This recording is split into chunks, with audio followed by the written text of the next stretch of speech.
Hello, I'm here with Jeffrey Pease, who's a very good friend of mine and quite brilliant man. And he and I, over the last several weeks, have been having conversations about our businesses and about what's going on in the world and about business in general. And he's so smart and so insightful. I wanted him to get a chance to share with the people who follow me different ways to think about marketing, which is what he's an expert in. He's a messaging expert and business in general. So Jeffrey, tell us, what do you do? I'm a former CMO, but what I do, what people know me for, is I help businesses sharpen their message to grow their business. So I help them be very clear so they can communicate clearly with their customers, they can supercharge sales, and ultimately they can build a more valuable brand. You're so good at it too. Where we overlap, your work and my work, is I help people with their personal branding, but you really help them with their branding messages for their businesses, which really is all about messaging. So I'm curious what you think is happening with messaging right now and why messaging is so important right now. Clear communication is more important than it's ever been right now. A lot of the normal channels of marketing just are in chaos or unavailable right now, right? There aren't trade shows, there aren't conventions, there aren't in-person sales calls and sales demos.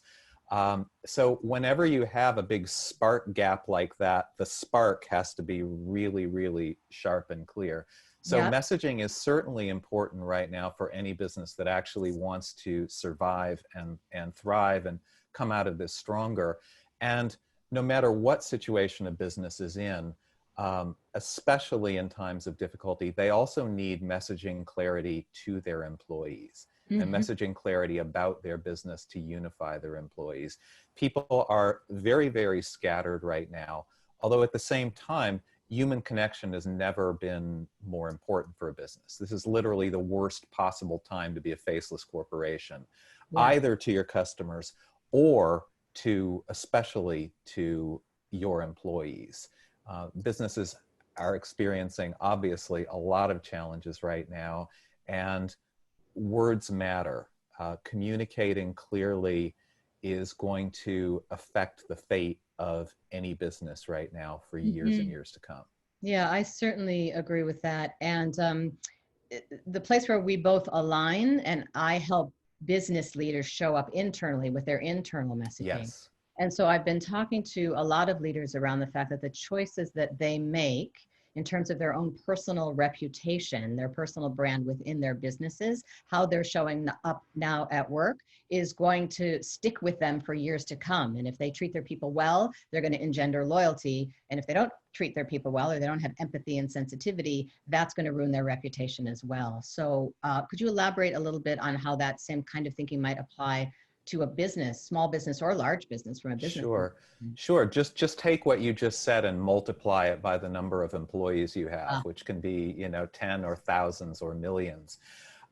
How businesses treat and communicate with their employees as well as with the market is going to burn into people's memory right now. In times of crisis, in times of war, whatever, that's when the most vivid memories are made. In fact, Mark Cuban recently said that how businesses treat their employees, and he talked about employees specifically right now, is going to define their brand for years to come. And I've heard other people say, when I'm interviewing or when you're interviewing with a company 10 years from now, ask them, what did you do with your employees in the coronavirus crisis? Because that's going to determine what kind of a firm you are. So just take everything that you said about a leader's personal brand and then add to that all the scale, all the publicity, all of the visibility that comes from being a large or a small business brand, and you've got your answer. It's really important. So that leads me to think, if I'm someone who you were a chief marketing officer. So if I had been a chief marketing officer, what are the kinds of marketing things I might want to be thinking about for my business? Like, do I stay on brand? Do I stay on message? Do I pivot? How should I be showing up in the marketplace and to my customers right now? Yeah, I mean, as one of my old Cornell professors used to say, the answer is always it depends. But then you got to figure out what it depends on, right? Because so you've got a number of different buckets of business. You've got what I would sort of call the accidental winners, which is kind of Netflix, Zoom, and Purell kind of businesses. they have to not be jerks about their success. Uh-huh. And they have to be as public spirited and as service oriented in not just their message, but their actual actions as they possibly can. If they do that, nobody's going to resent, their success. They're providing vital services or vital distractions right now. That's great. They just have to handle it in the right sort of humble way, I guess you would say. Then you've got businesses that are still able to deliver their services, like, for example, enterprise software companies, which is a lot of what I work with, but their own customers may be facing significant challenges that then in turn affect their business. So their messaging really needs to be, in a way, you said on brand, in a way that's still consistent with who they are. They have to be responsive to the needs, the worries, the concerns their customers have right now, and to help them in turn make whatever pivots they need to make. So you're still who you are as a business, but you have to respond to the moment at the same time. Yeah. Now, there is another bucket of businesses, and unfortunately, it's a very, very large bucket. And those are businesses that, for one reason or another, depend entirely on in-person interaction. Movie theaters, cruise ships, restaurants, travel companies, not just those. So many businesses depend on those things. In that case, you may be in a situation where you just can't earn the same revenue that you did pre-crisis, and that you hope you will be again. So in that case, you have to kind of think of this as an enforced spring training. You have to earn what you can. So obviously, if you can pivot your business to serve people well and usefully and earn revenue and keep your employees going, that's great. Los Angeles Apparel did that by switching over their entire apparel factory and actually expanding it to make personal protective equipment. Yes, and they're still, so they're still able to make money, which people are happy to pay them, and they're still able to pay their employees a living wage. So that's fantastic. But LMVH, the luxury and perfume conglomerate, switched over their factory to making hand sanitizer, which they're giving away to French health organizations for free. Now, they're not making money out of that, and I'm sure it's costing them a lot to keep the factory open and pay those employees, but they're earning something else. They're earning brand equity and goodwill that will affect them and define them for decades to come. Again, these actions will be burned in people's memory. So they could have been seen as an out-of-touch luxury brand, just going off on as they had been. Instead, they've turned themselves into a French Rosie the Riveter, and they're doing something that is unquestionably good. And I think that people will look more kindly on that brand for many, many, many years. So, of course, there are financial constraints, and if you're able to adapt your business in a way to keep it going and make money and pay your employees in this time, you want to do that. But if you can't earn the same revenue, then pivot to what I would call helping is the new selling. Pivot for good, which isn't in this case the same as forever, and earn the brand equity that's going to help you come out stronger in the recovery. It's so interesting. Helping is the new selling as a way to think about selling. So I'll just share an anecdote. I'll be curious your perspective. I often shop at Nordstrom. And so I'm on the Nordstrom email list. And so I've been getting, there's a sale, there's a sale, because, they're trying to generate anything, energy in the economy.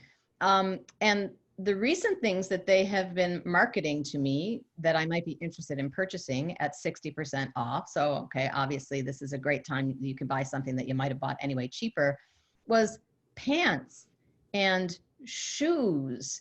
And like, if we're all living in a virtual world where, everybody's it stops here. Exactly. Like, who's thinking about buying pants? Right. Am I wearing pants right now? We don't know. Nobody knows. Exactly. And so I don't know, is that the sales department making decisions and overriding, not having conversations with the user experience people? Are they just not mentally putting themselves in the mind of who their customers are? I'm wondering what your point of view is on that. Well, it could be a kind of tone deafness, and I have seen some shocking tone deafness, much worse than that, by the way. I won't call out specific company examples right now because it would just be too unkind. Actually, in that case, I think it's something else because these companies have systems that have been running for decades, and part of what they're doing is yield management on their inventory. Yeah. And I suspect what they've discovered is we're selling a lot of shirts and we have way too many pants and shoes. Right. So I think that 60% off thing is just a response to the excess inventory in pants. Yeah. That's the kindest interpretation I can come up with. Yeah. But I think to the point about messaging and selecting your words carefully and understanding how you want to be really of service to your customers, I think, that kind of thing is going to backfire in the long run. Like, I'm talking to you about it and we're laughing like, what are they thinking? Who's buying pants? That's what we're talking about right now. We're not talking about, oh my God, pants are 60% off, right? I'm going to need them in about 4 months. That's not what we're talking about. Someday I'm going to need pants again. This could be the time to stock up. Stock up. So you're quite smart, and I know that people who are thinking about branding for their small businesses, and especially solopreneurs and companies that were even just getting started before the crisis hit, could use your services. So tell folks how to get in touch with you. Well, sure. You can reach me at messagemechanics.com. You can link to me, LinkedIn, Jeffrey Pease. On Instagram, it says jeffrey.pease, but it's really just pictures of my dog. However, he's very cute and they give you a moment of lift with, little slow motion videos of his ears flapping. So feel free to follow me on Instagram if you want to see Grady the Wonder Dog.